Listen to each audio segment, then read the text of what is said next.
இந்த உலகத்தில் அநேகர் வாக்கு கொடுப்பாங்க, ஆனால் நிறைவேற்ற மாட்டாங்க. ஒரு காதில் வாங்கி இன்னொரு காதில் விட்டுருவாங்க. ஆனால் சர்வ வல்லவருடைய வார்த்தைக்கு நடுங்குகிற பக்தி என்ன சொல்லலாம் கேட்போமா?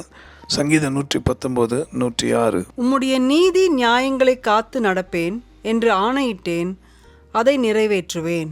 நிச்சயம் நிறைவேற்றுவாராம். ஆண்டவரே, என் வாழ்நாள் முழுக்க கடைசி மூச்சு வரைக்கும், என் ஜீவன் மண்டை சேர வரைக்கும், என் நாட்கள் முடிகிற வரைக்கும் ஆண்டவரே உம்முடைய வார்த்தைகளை, உம்முடைய பிரமாணங்களை, உம்முடைய சத்தியங்களின்படி நடப்பேன் என்று நிறைவேற்றுவேன் சொல்லி உறுதியாக சொல்லி அர்ப்பணிக்கிறார். அதனுடைய விளைவு தேவன் கடைசி வரைக்கும் அவர் எடுத்த தீர்மானத்தை நிலைக்க தயவு பண்ணார்.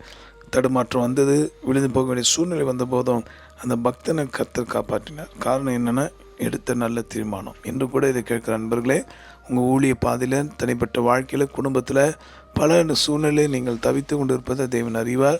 பயப்படாதீங்க. நீங்கள் எடுத்த தீர்மானத்தில் தேவனுக்கு அடுத்த காரியங்களில் நிச்சயமாக உறுதியாக இருப்பீங்கன்னா ஆண்டவருடைய உதவியும் உங்களுக்கு பரலோகத்தில் வரும். ஜெபிப்போமா?